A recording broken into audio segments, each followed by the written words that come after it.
ties it back to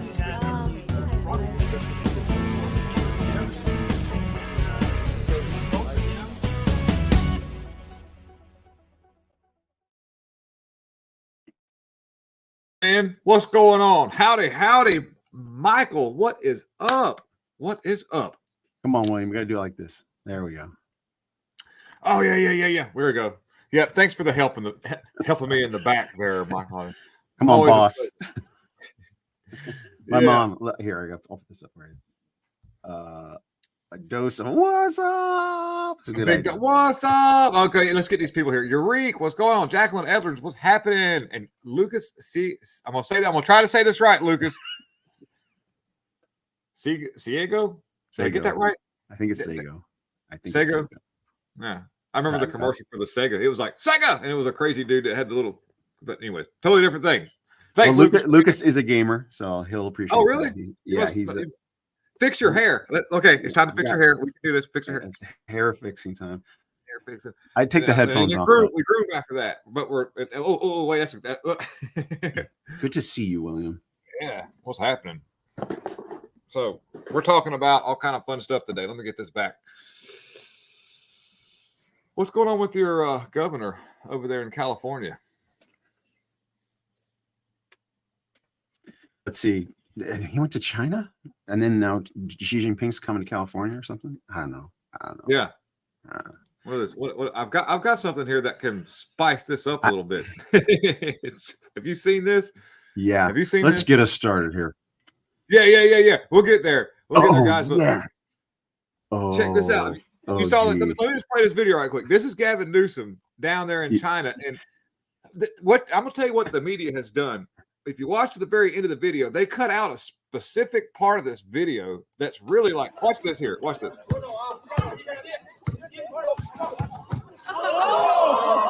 Now watch to the end. Watch what it does.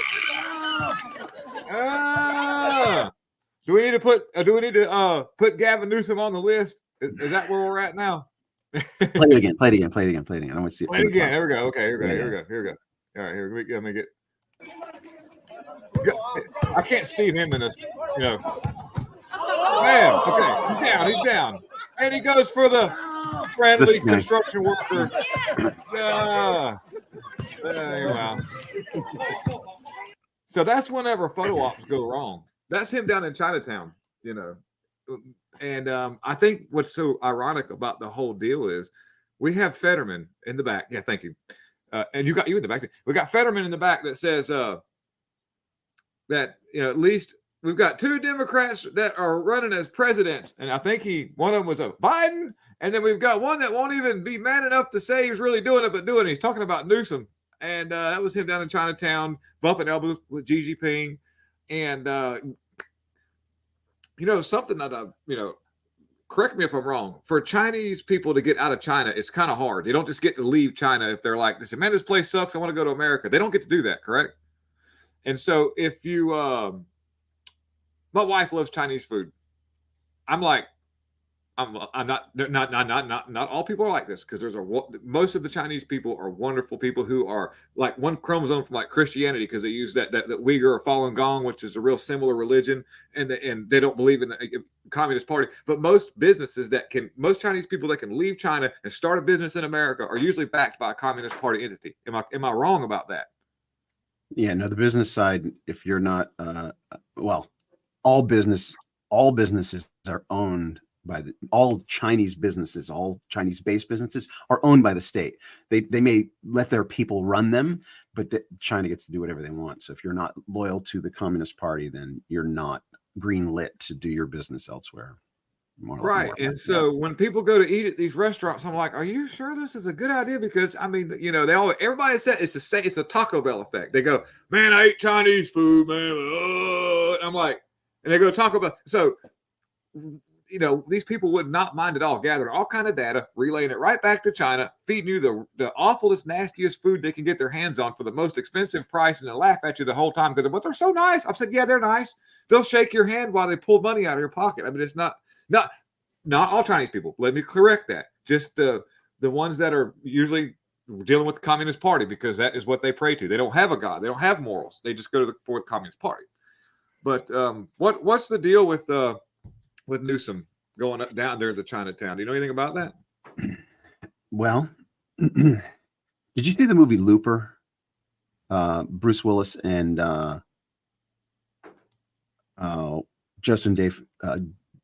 Joseph Gordon-Levitt. I don't know if it's a sci-fi movie. I've heard of it. I've heard of it, but I can't remember it very well. Help me out. Real quick. So in the future, they develop, like the gangs develop time travel, and they send people back in time to kill people who end up being a problem in the future, right? So there's these agents that go back in time. Oh, yeah. I remember that now. Yes. And they have a limited contract to have that job because you, at the age of 30, you end up getting killed as well. So you can live your life, whatever. So spoiler alert, in Looper, Bruce Willis is the future Joseph Gordon-Levitt, right? They're the same guy, but they work together to whatever. It's a really good science fiction movie. But in that movie, it purports to tell the future. It shows the future as China has basically taken over the world. Everything is run by China, right? And that's it's one of the beliefs of secularism, or in secularism, that it's the belief that it's an inevitability, right? That the rule of China, the rise of China has been so dramatic over the last 30 years that that's an inevitability that can't be stopped. And I disagree with that, but it's the mentality. It's still the mentality. And if you're not doing business with China, you're cutting your own throat, and you're not going to be set for the future. And so I think it's Gavin Newsom. California's economy is like something like the 7th largest economy, just California, 7th largest economy on the planet, right? It's bigger, so California kind of sometimes often functions as its own independent, like going, when there's a Republican president, then a Democratic governor in California acts independent. But now I'm sure he's got the approval of the administration to do whatever he's doing. But cozying up to China is, I would say it's a bad idea, but something what are you doing, William? Why do you keep changing this, man? I'm not. I don't know what happens. Yeah, but yeah, something we were doing. Go ahead. So, China, in particular, our side of the aisle, like conservative media, is a lot of fear, a lot of fear mongering about China and the communist takeover, and there's plenty of evidence for that, and there's plenty of things that we should be aware of, that we should be fighting against. But China suffers similarly as we do economically. They put on a good face, but they are actually in very dire straits, just like we are economically, and they're just packed to the gills with Christians, right? So Falun Gong Falun Gong is actually a death cult, but they're very peaceful, right? I shouldn't say death cult. They're a doomsday cult. Sorry. They believe the end of the world is at hand, but they're very peaceful and tranquil in their philosophies and way of life. They just think the world's coming to an end in any second. But Christianity, wherever Christianity is persecuted, it thrives. And Christianity is persecuted in China, and the underground church in China is huge and growing. And most prognostications are that China will become a Christian nation at some point in the economic turmoil, etc. So, yeah, we should be cautious about sidling up to Xi Jinping, but God is in control, remember? So. Well, true. Well, so everything happens because it's supposed to. We talked about this before, and but I think that what we I do have a comment about basketball and Gavin Newsom though. So. Oh yeah. Well, so I think that we have to come to terms with God's plan in a generality. But what we're going through right now, what we're fixing to face in the near future, and this is where humanity isn't exactly we don't it's not always fun. People want to have a plush life, which there's nothing wrong with that. We want nice things, we want peace, we want tranquility, and there's a time and place for that. But right now it looks like we're going through a little bit of a hiccup, and nothing's good about messing with China, but it's part of the plan that kind of moves forward for I guess the societal cleansing that takes place whenever people step on religious rakes. I guess maybe probably. Yeah. Well, here's the what's going on is our politicians love how rich they're getting, right? Because China's just forking over money hand and fist to That they don't have. control. Well, we do the same Right, thing with right, Ukraine and right. And so the politicians are thinking, well, China's takeover is inevitable. So I can do backdoor deals with them or front door deals with them and take their money and let them buy land in our and set up factories in our states. to me, that's that kind of mindset that puts us there. I got a really similar argument so far as how things go. So basically, I have land out in a kind of a nice little place where there's not much of a development, and the landowner that's adjacent to me was looking to sell a section of his property to the county so they could put a fire department there. And nobody told me about this, and then I get confronted by the landowners, and they were like, "Well, this is what we're going to do." And I was mad because I was like, "I don't want a fire department right next to my house because it's just not a good idea." And they're like, "Well, and I said, what happens when they do that? They move in all the housing and everything. Well, where can you go that doesn't have places?" I said, thinking to myself, it was here until you bowed down to that mindset and then followed through with that. Now, yes, you are creating an area where there's no more places to go because that's your mindset. If everybody would quit saying, well, China's takeover is inevitable. Yeah. Just like the whole mindset of like, when I try to explain to people what's going on and they go, well, it won't be in my lifetime. I'm sitting there thinking, well, so here we are at that point where it's like consciousness has its definitive moments because we live in that. If we live with our conscious going that China's takeover is inevitable, then China's takeover is inevitable. We have to get out of that mindset. We have to move more towards not thinking that way. And of course, we could do that easily, but the politicians have all the money for their face. Makes it kind of hard, I guess, correct? Oh, you're reading the comments. Anyways, yeah. People out in the comment section, what do you think? Robin, okay, what's it say? Oh, well, at the end of the day, it's all about how many of these American politicians are actually connected by the Heine, the back end. The Heine. Of China. Yeah. All right. So this comment, Robin, and I love that Robin's in here because she's a long timer from Sweet Home Maricopa. She's been around these parts for quite a while, and is a Messianic Jew. So she's got a lovely relationship with Jesus, like none of us have. Like, to be a bit of a tangent, to be a Jew, and then to realize that all of your ethnic heritage was prophesying Jesus, and then come to a relationship with Jesus. That's something that you and I can't experience. That's crazy good. But to get off subject about that, I want to talk about that for a second. Let me something I don't understand. So if I'm not mistaken, Jewish people don't pray to God. They don't believe in Jesus, correct, or something like that. Isn't that how that works? Help me out, because this is good. This is good stuff for people that might be tuning in for the first time. They need to learn a little something. Where's that fine line of that? And then how do they not believe in? If that's the case, how do they not? Whenever the whole thing ties together, or can you help us on that right quick? Tangent, please. So a real quick historical arc of the people of Israel. So God appeared to Abraham, said, "I'm gonna bring a savior to erase this thing that Adam and Eve did. Right? I'm gonna reverse the curse, essentially."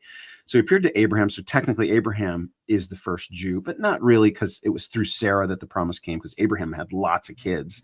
He had a lot after Sarah died. He had multiple kids, but it's through Sarah. And so Jacob, Abraham's grandson, Jacob, changed his name to Israel. Jacob had wrestled with God. He encountered an angel, and they wrestled, and he prevailed over God in a physical match or whatever. And after that, his name was changed to Israel. So technically, Jacob was the first Israelite. And all of the prophecies throughout the Old Testament are all pointing to a Messiah, this Messiah that God promised through Abraham. And so all of these messianic prophecies, there's even time scriptures in Daniel, it talks about when it would happen. And so even in the day when Jesus came, people expected the Messiah was coming at that time because of Daniel's prophecies. Like, people were actually saying, I'm the Messiah, all these false messiahs. And then when Jesus came along, the actual Messiah, they didn't understand all the prophecies. They thought, because it prophesied the kind of things you'd have to go through, and there's already a religious order established. They probably thought, oh, he's going to come up. He must be a Pharisee. He must come up through the church, and that's how then he's going to be a kingly ruler, and that's how the Messiah is going to come. And Jesus is like, my kingdom is not of this world. It's in this world, and it's taking over this world, but it's not from this world, right? And so when he was crucified and resurrected as the proof that he was the Messiah. The resurrection was the proof that he was the one prophesied. The Jews, crazily enough, still rejected it. Not all of them, right? Because all of the disciples were Jews. The Apostle Paul, who wrote most of the Bible, all of the New Testament was written by Jews. But it was a small section, like narrow is the gate and broad is the path to destruction. Narrow is the gate to life. That refers to the Jews. And then they took the gospel to the Gentiles. And so, but at the end, and I'll wrap this up here, at the end of time, Scripture says all Israel will come to the knowledge of Christ, just like every nation. In the Great Commission, it says, make disciples of all nations. Every nation is going to convert to Christianity according to the Great Commission. That's what Jesus said. This is what's going to happen. Get started. Go do it. Teach all nations to obey everything. And in the end, this is not the Great Commission, but later on, in the end, even Israel at the very end will be saved. It doesn't mean all Jews that have lived through history will come to Christianity. It will just mean that, oh, everybody's converting to Christianity. This thing is borne out to be true. Well, so, the Jews will come to their senses at the end and convert to Christianity. So what happened, you think, possibly because of all of the false claims of false messiahs, that is what turned Jewish people away from accepting the actual real one, correct? Maybe, possibly? Well, he came in such a way they weren't expecting, right? They were thinking great leader, but still, there was a lot of people. You said earlier that they were, I'm the Messiah, I'm the Messiah, I'm the Messiah, yeah. And all these people. There's no way this guy's the Messiah. Yeah, But by the time, and to me that would be a form of Satan's work in itself, is to falsely get people's hopes up. This is the Messiah, this, that. And this is where like false prophets come into play as far as religion and how you can turn people away. It was a calculated move almost, because it carries on to this fact now where they still have a hard time actually, believing in Jesus Christ because of all the false messiahs. Possibly, maybe. Am I somewhere in that realm of? Well, one of the factors that was true then and that is still true now is the secularization of their religion. Even at that time, they were not actually believing in God, right? They were teaching, I shouldn't say all of them, just like today, say in our government, right? You've got a cross section of believing Christians and a bunch of pagans. And in the days of Jesus, or all through Jewish history, you'd have those priests that were honest and sincere and loved and worshiped God, and those that are just politicians. And because the Pharisees and the priesthood was their government, it was their political structure, not just their religious structure. It was united into one. I mean, there were civil government with kings, but the political sway of the Pharisees, it was secular. Like, it's not that they even believed in a Messiah. It's not that they didn't think Jesus was the Messiah. It's that they didn't think their scriptures really pointed to a Messiah. Just like today, you have secularists that don't believe in God at all. So that's another one of the factors. I wanted to get back to what Robin was talking about. We went on a tangent. Yeah. So Robin mentioned, politicians having their heinies attached, or their pockets lined with Chinese money. It just reminds me of this video that came out right after the 2020 election I think it was like December, right after the election. This video was leaked from, I forget which university it is. It's a university in Beijing. It's like an economic university. I think that's their specialty, economics. And it was this economic professor was giving a speech at the university. And this university is where, if you have aspirations to be a political leader in China, aka Communist Party leader, if you have political aspirations to be in the Communist Party running China, you go to this university. So that's his audience he was talking to. And he got up there and was talking about how Joe Biden just actually won in America, and they were baffled and bemused. Like, the delivery was, he couldn't believe that we actually did it. Like, that's what he said. Oh, I see that video. I seen that. He was addressing. He says, we actually did it. They laughed. The audience laughed when this guy said we actually did it. Yeah. Joe Biden actually, it was like bought and paid for. And in this speech, he says, we have people at all levels that are our agents in the government, in tech, in media, in news, in entertainment. That's what's so concerning about Gavin Newsom bumping elbows with Xi Jinping, is because now, it seems like, wow, you can really make this easily done, especially think bought and about what's paid for it. happening with our open border policies, with just the whole people just coming through there. And, and I've said it time and time again, I don't care about somebody coming here wanting to work and be somebody, but what's happening right now is definitely not the case. And there's so much of that coming across the border. And now you see, what other politicians are secretly, well, not really secretly. Think about, was it Whitmer or Holter? One of those two, Holter, the governor of New York, and then yeah. So that was there big battery plants going in there. I believe now. I think that's not Holtzell. That's the other chick. Whitmer. Whitmer was behind that. Gretchen Whitmer. Yeah. Yes. And so, by the way, I think the dude that was running, the Democrat or one of the politicians running against the woman who did the nudie movies to try to make money, she lost. Did you hear about that? I heard that's about a good sign. Yeah. But in Virginia actually flipped completely Democrat now. That's not good. I don't know. Which, I mean, it doesn't matter because they're all the same. It's uniparty. We have that. Right. That's what, what the neat thing is there's a lot of people that actually came to that. Now people are starting to really see how the uniparty works. And it's getting very hard for them to hide that now. That is a really interesting thing in itself. Just the people waking up to that, Question. Have you ever played basketball? Well, not. Yeah, I've just it wasn't any good at sports. I won't lie. I was good at fixing cars, but just I'm right there all the way through high school. I remember distinctly there was this. I was asked to be on this basketball team of this. It was a Upward Bound. Actually, I think Robin knows what I'm talking about. There's this program for smart poor kids. It's called Upward Bound, and they would have these events where kids from all different schools that were in that program would come and have events and stuff, hang out and listen to or take classes, interesting classes and sport. And these guys like, we need a basketball team. We don't have enough guys. You be on our team. And I'm like, okay, what do I do? I'd never played the game in my life. And I'm standing at one end of the court and I couldn't figure out why everybody was at the other end of the basketball court. Right. Yes. They're following the ball around and we're supposed to literally. And so after a few times of me just standing there, they pulled me off and made me sit on the bench. But I did learn. I was Minuteman at baseball. I did play baseball. Minuteman. You ever played? Do you know what position that is in baseball? No.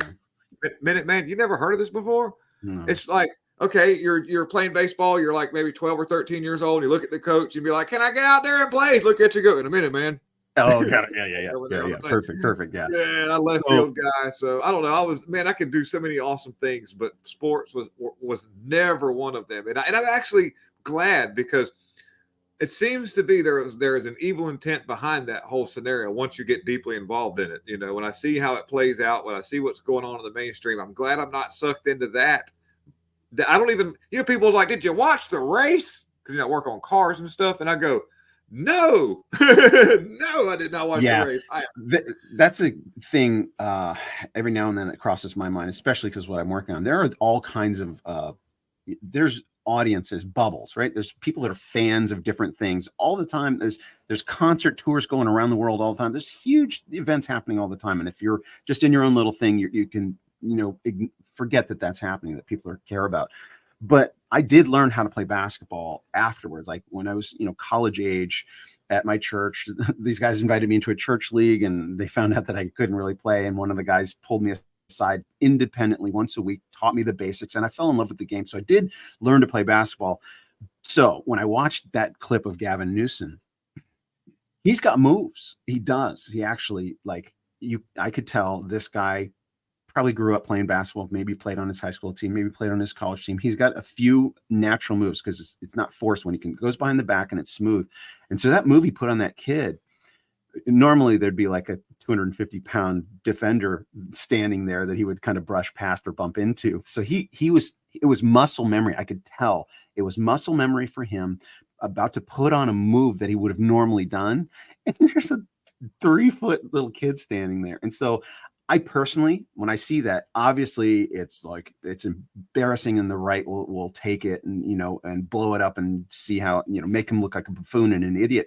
But I see that and I'm like, that's happened to me. I've knocked kids over when I didn't know they were standing there not playing basketball. I've turned around and knocked kids over and then as a reflex, and it's great fodder for us to make fun of, but It could happen to anybody, and it does. There, Right. that's my It comment about happened to that him. It video. was on camera. We can make. But gives us good Gavin Newsom footage to make fun of. Yes, But it's dude. just too good to be true. Hey, speaking of like of balls, since we're on that, I know you're like, oh no. I'm talking about the sphere that's in Las Vegas. You know what I'm talking about? Have you heard about this thing? Do you know anything about this? There's this Yes. big dome thing. I got a friend that's working on it. So Yeah. if you, I would love to Alex Jones you for a minute though, but I had a breakdown of some of the imagery that was being flashed during the really crappy band U2's concert that was being played in there. I mean, what a Really defilement for something. You spend all this money on that, and you get Bono in there. I mean, is that the best you could do? But Bono's been toting the leftist load. Dude, they're one of the biggest bands in history. What are you talking about? I don't They're understand why they've always sucked. They are awful. It is terrible. You and I have our taste in music. You and I have very similar taste in music. Yeah, but dude, it you is must awful. appreciate there are. I like you too. The only reason why I like some of their music. why U2 is even anywhere close to popular is it's called the what do you call it? Everything sucks effect. In other words, if you promote and you force down really crappy stuff, I'm not going there. People have no idea what real good is. That's why. Let's get back to the sphere. Let's get back to the sphere. Oh, anyways, the sphere. But U2 sucks. All right, so the sphere pissing off a bunch of people. No, you're going to hear it now. Now that I said it, they're going to be like, oh god. The sphere has been incorporated with extremely intensified sensory perception devices. It's the future of technology. It's the future. It's pinnacle of it. It's got vibrators under the seat, not the lefty vibrators, but these things that kind of make you can feel. They've got things that can blow wind in there. You've got an immense light show that can flash all these really strategic colors. And during the show of the concert, they start popping flash pops of like different messages of all kind of negative things and glorifying, promiscuity. And all this stuff was just flashing.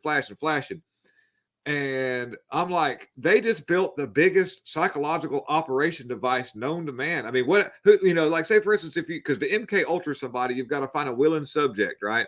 And somebody that's willing to say, most of these people are mentally unstable. So that's a good start, but not necessarily people going to the dome, but let's just, there are people going there that are mentally unstable. They don't have to sign up for nothing. They walk in there, flash them crazy with lights, hit them with all kind of sound and sensory things, hit them with some social media stuff after that, some algorithmy things. And next thing you know, you've got weird stuff popping off at the White House with the dude, man. You know what I'm talking about? I mean, just kind of throwing that out there a little bit. Here's my response. Also, that same technology, imagine there's real compelling preaching and amazing worship and verses. It could be used in the right way. Exactly. Right? Totally. Yes. Here's my when people start freaking out about technology, people freak out about technology with good reason. Remember the automobile? It's a death machine. Yeah, it's still a death machine. It's also something we are absolutely dependent on and makes our lives better. It's a death machine that makes our lives better. But here's the example I always use, and it traces straight back to this project I'm working on 100 years ago.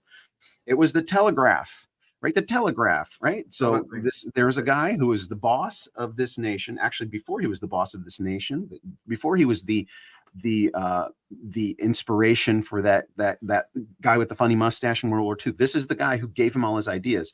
He worked in the telegraph office, and then he became the leader of this nation. And as the leader of this nation, he used that telegraph to send a message from here from Istanbul all the way over here. This wire, this thing. This new telegraph and that thing all the way over there. And what he told the guys over here, the soldiers, start killing those Armenians.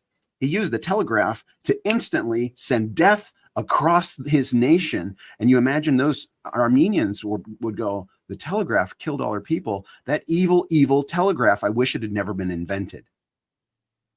Oh, yeah, I totally understand where you're going with that. Technology. The sphere is God's design, and men will use it for evil, and men will use it for good. God creates. God is the originator of all creativity, and it'll be used for evil, and it'll be used for good.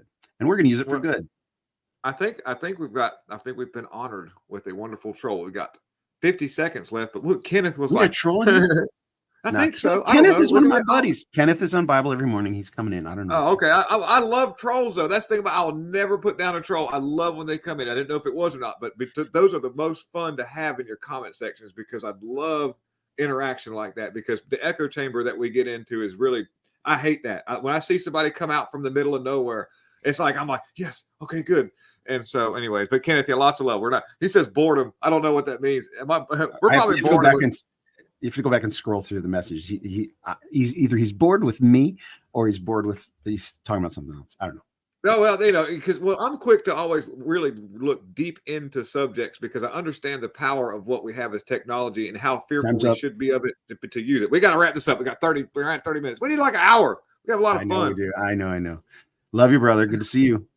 Big hugs, everybody. Lots of love. Thank you, Michael, for doing this. It's a lot of fun. Of course. Kenneth, Eureka, Bonnie, Creighton, yeah. Girl, I'll tell you what, it's good to see you in the comments. Robin, thank you so much. We got to get out of here because I'm running into other people's time, but it's just special. And I want a big hugs to Michael. Look. Oh, yeah. Love you, big hugs to you guys, too. Get into here. Come on. Get in here. Get on in here. Oh, group hug. Big old group hug. All right. Peace out. Lots of love. See you same time, same place. Lots of fun. We out. Okay, we're working.